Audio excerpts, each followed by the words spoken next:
बंधूंनो, भगिनींनो आणि मित्रांनो, मी रवींद्र चौधरी आपणा सर्वांना नमस्कार करीत आहे.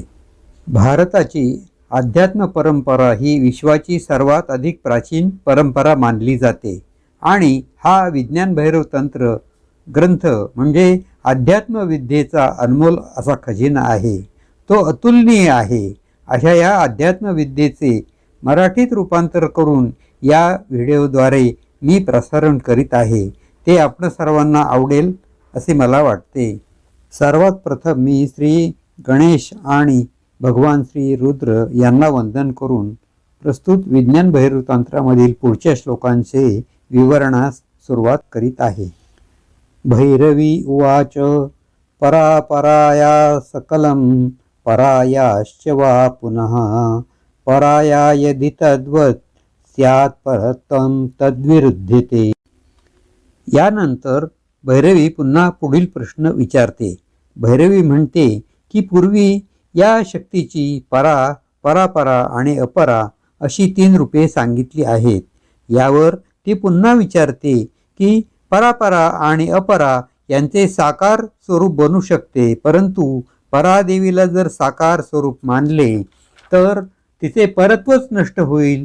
त्यामुळे पराचे स्वरूप निराकारच आहे असे मानावे लागेल आणि जर पराचे स्वरूप निराकार आहे असे मानले तर पूजा, ध्यान, धारणा इत्यादी होऊ शकणार नाही. परंतु पूजा ही केवळ सकल स्वरूपाचीच केली जाऊ शकते.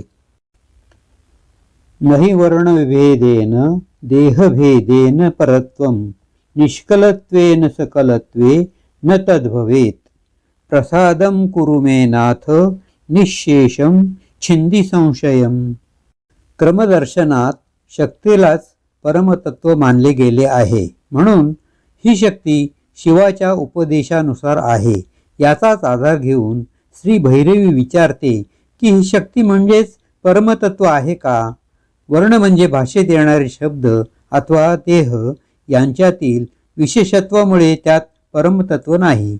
ही विशेषता निराकाराची असल्याकारणाने ती साकारात प्राप्त होऊ शकत नाही. म्हणून परावस्थेला परापरा आणि अपरा अवस्थेपेक्षा भिन्नच आहे असे मानावे लागते. असे श्री भैरवी विचारते की हे विचार माझे योग्य आहेत का? अशा प्रकारे आगमशास्त्रात जे भिन्न भिन्न विचार मांडले आहेत त्याचा आधार घेऊन भैरवी श्री भैरवांना विचारते की या सर्वात आपले वास्तविक स्वरूप कोणते आहे हे आपण मला सांगा. माझ्या मनातील संशय दूर करा.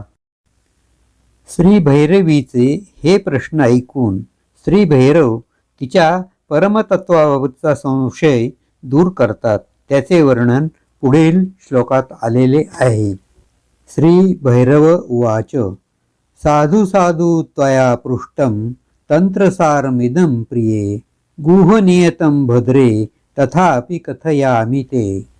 श्री भैरव म्हणतात, हे प्रिये, तुझे प्रश्न ऐकून मी अत्यंत प्रसन्न झालो आहे. अशा प्रकारचे प्रश्न मला अत्यंत प्रिय आहेत, ज्यासाठी मी तुला धन्यवाद देतो. कारण सर्व शास्त्रात उहापोह केलेले हे परमतत्व अत्यंत गोपनीय आणि रहस्यमय आहे. हे रहस्य जाणण्याची तुझी क्षमता आहे, म्हणूनच हे गोपनीय परमतत्व तुला सांगतो. हे रहस्य अत्यंत गुप्त आहे. ते कोणाही अपात्र व्यक्तीला देता येत नाही. या परमतत्वाबाबत विचार, ध्यान, मनन केले पाहिजे. हे ज्ञान वेदापेक्षाही अत्यंत उच्चतम कोटीचे आहे. यापेक्षा उच्च ज्ञान दुसरे कोणतेही नाही. म्हणून समस्त ग्रंथांचे हे सारभूत ज्ञान मी तुला देत आहे. यटिकंचित सकलं रूपं भैरवस्य प्रकीर्तितं तदसारतया देवी विज्ञेयं शक्रजालवत् माया स्वप्नोपमं चैव गंधर्वनगरभ्रमं ध्यानार्थभ्रान्तबुद्धीनां क्रियाडंबरवर्तिनां केवलं वर्णितं पुंसां विकल्पनिहतात्मनां. श्री भैरव म्हणतात, हे देवी भैरवी, भैरवाचे हे निराकार आणि साकार रूप ग्रंथात शास्त्रात वर्णन केलेले आहे. या समस्त जगतामध्ये जी जी विभिन्न रूपे दिसतात ती सर्व या भैरवाचीच साकार स्वरूपे आहेत. ही सर्व रूपे इंद्रजालाप्रमाणे मायेने निर्माण केलेल्या गंधर्व नगरासारखी भ्रमरूप आहेत. यांना सत्य मानणे हीच मिथ्या धारणा आहे. ही सर्व रूपे स्वप्नात दिसत असणाऱ्या वस्तूप्रमाणे अस्थिर आणि असत्य स्वरूप म्हणजे खोटी आहेत. जसे इंद्रजाल अथवा मृगजाल भ्रमपूर्ण असते त्याप्रमाणे हे असार आहे. परंतु भ्रांत बुद्धी असणारे लोक या असत्य स्वरूपाला सत्य मानून त्याची पूजा आराधना करतात आणि अपेक्षा करतात की हे देवगण आपल्याला सर्व सुख सुविधा देतील, आपल्या आशा आकांक्षा संकल्प विकल्प पूर्ण करतील. परंतु हा त्यांचा भ्रम आहे. तत्वतोच नवात्मासौ शब्दराशीर्न भैरवः नवासौ त्रिशिरा देवो न च शक्तित्रयात्मकः नादबिन्दुमयो वापि न चन्द्रार्धनिरोधिकाः न चक्रक्रमसंभिन्नो न च शक्तिस्वरूपकः. भगवान श्री शिव हे भैरवीला म्हणतात की तुझ्या या शंका निरर्थक आहेत, नकारात्मक आहेत. ते म्हणतात की वास्तविक हे भैरव स्वरूप नवात्म रूप नाही, म्हणजे नवतत्व स्वरूप किंवा वामादी नवशक्ती स्वरूप नाही. हे शब्दराशी रूपही नाही. हे रूप त्रिशिर भैरव नाही आणि शिवशक्ती स्वरूपही नाही. हे परमतत्व नादबिंदू स्वरूप सुद्धा नाही अथवा अर्धचंद्र निरोधक सुद्धा नाही.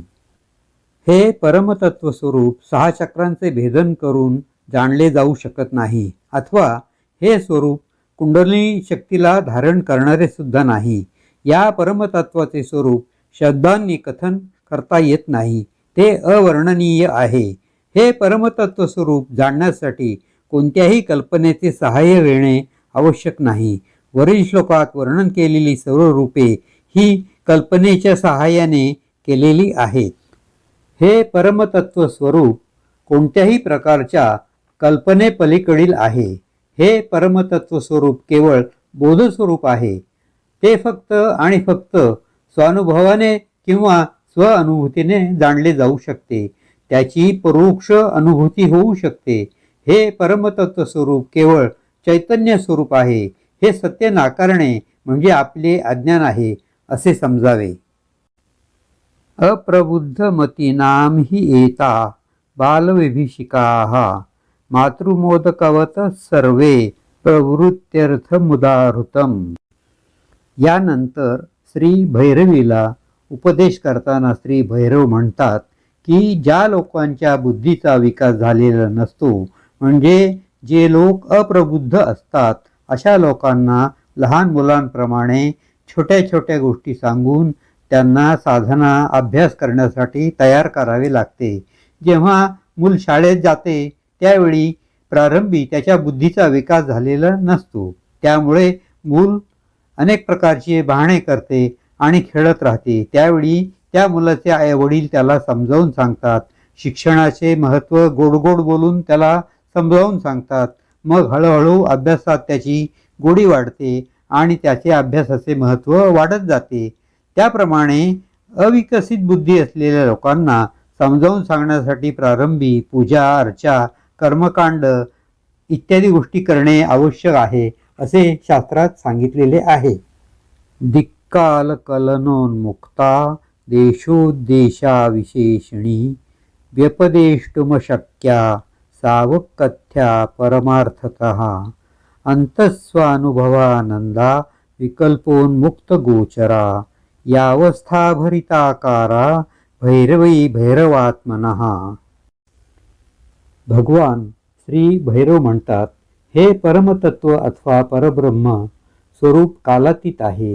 हे परब्रह्म स्वरूप सृष्टीच्या उत्पत्तीच्या आधीही होते, म्हणजे भूतकाळातही होते, वर्धमान काळातही आहे आणि भविष्य काळातही राहील.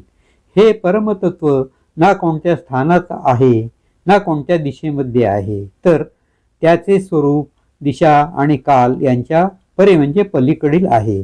हे परब्रह्म तत्व ना कोणत्या दूर देशात आहे ना निकट आहे, म्हणून त्याचे विशेष वर्णनही करता येत नाही. या परमतत्वाला कोणतेही नाम अथवा रूप नाही, आकार नाही, म्हणून त्याच्या स्वरूपाचे वर्णन करणे अतिशय कठीण आहे. त्याचे स्वरूप वाणीने कथन करून सांगता येत नाही अथवा दुसऱ्या कोणत्याही विधीने समजावून सांगता येत नाही. हे परब्रह्म स्वरूप दिशा, काल, नाम, रूप या सर्वापासून परिच्छिन्न आहे. या परब्रह्म स्वरूपाचा अनुभव केवळ स्वानुभवाच्या परमानंदाच्या रूपात आपल्याला अंतरी प्रकाशित होतो. ही परब्रह्म स्वरूपाची अनुभूती केवळ निर्विकल्प अवस्थेत अनुभवता येते आणि ते सुद्धा वास्तविकच आहे. तिचा दुसरा कोणताही विकल्प नाही की ज्यामुळे त्या स्वरूपाची उपमा देता येत नाही. हे परब्रह्म स्वरूप संपूर्ण विश्वात व्याप्त आहे. जीवाच्या अंतरे असणाऱ्या अहंकाराची निवृत्ती झाल्याशिवाय परब्रह्म स्वरूपाची अनुभूती येत नाही. हे परब्रह्म स्वरूप विमल आहे, स्व आत्मचित्तात आभासित होते, परंतु जगतातील दोषापासून ते मुक्त आहे. म्हणजे सत्व, रज, तम या गुणदोषापासून ते मुक्त आहे. हे विमल स्वरूप सर्व सृष्टीला प्रकाशित करणारे असून ते निराकार आहे.